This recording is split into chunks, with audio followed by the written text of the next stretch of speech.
I want you to forget something for a second. Forget high EV prices. Forget the idea that going electric means spending more. Forget that EVs are still out of reach for most people. Forget everything you've been told about affordability in this market.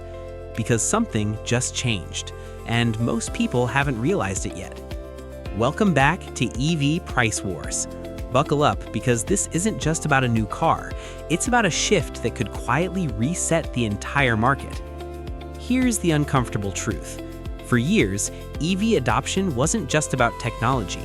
It wasn't range, it wasn't charging speed, it wasn't even infrastructure. It was price. Too expensive, too premium, too disconnected from what everyday buyers actually need. And because of that, EVs stayed stuck in this strange position. Advanced but inaccessible, desirable but out of reach. And governments tried to fix that, with incentives, with grants, with tax breaks. But most of the time, it still didn't feel like enough. Because even after the discounts, the cars themselves were still priced too high. Until now. Because this is where things start to get interesting. This is the Kia EV2 First Edition, and on paper, it doesn't look revolutionary. It's small, it's practical, it's designed for everyday use. But that's exactly the point, because for the first time, an already affordable EV is being pushed even lower, thanks to the UK's electric car grant. We're talking about a direct price cut, around £1,500 off. And suddenly, something shifts, because this isn't just an EV anymore, it's a deal. Now, pause for a second and think about what that actually means. A brand new electric SUV starting under £30,000 and then getting even cheaper. That's not where EVs used to compete. That's where petrol cars dominate. And this is where things start to break.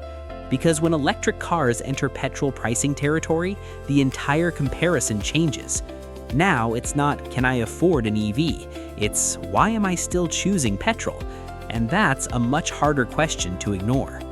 Now here's where Kia plays this perfectly.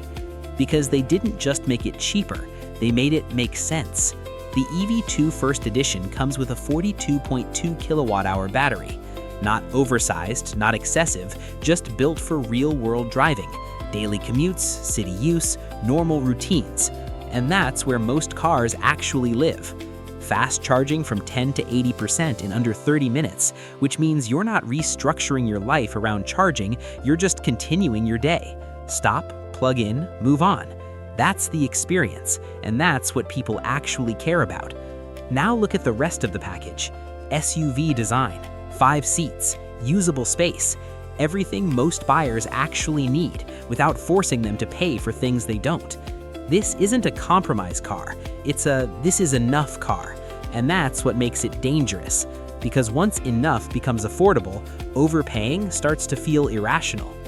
Now here's the part nobody's really talking about. The grant isn't just lowering the price, it's changing perception. Because once people see EVs becoming affordable, something psychological shifts.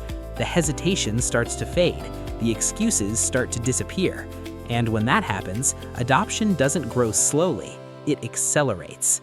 But Kia didn't just stop at pricing. Inside, the EV2 still feels modern. Digital displays, clean interface, connected features. This doesn't feel like a stripped-down budget EV. It feels intentional. And that's the strategy. Not cheap, but smart value. Now, zoom out for a second, because this isn't just about one car. This is about what happens next. If governments keep pushing incentives and manufacturers keep lowering prices, then EVs don't stay alternative anymore. They become default. And that's when petrol cars start losing their last safe space. Because what's left? Fuel costs? Higher. Maintenance? Higher. Running costs? Higher. And now even the upfront price advantage is disappearing. That's the real disruption.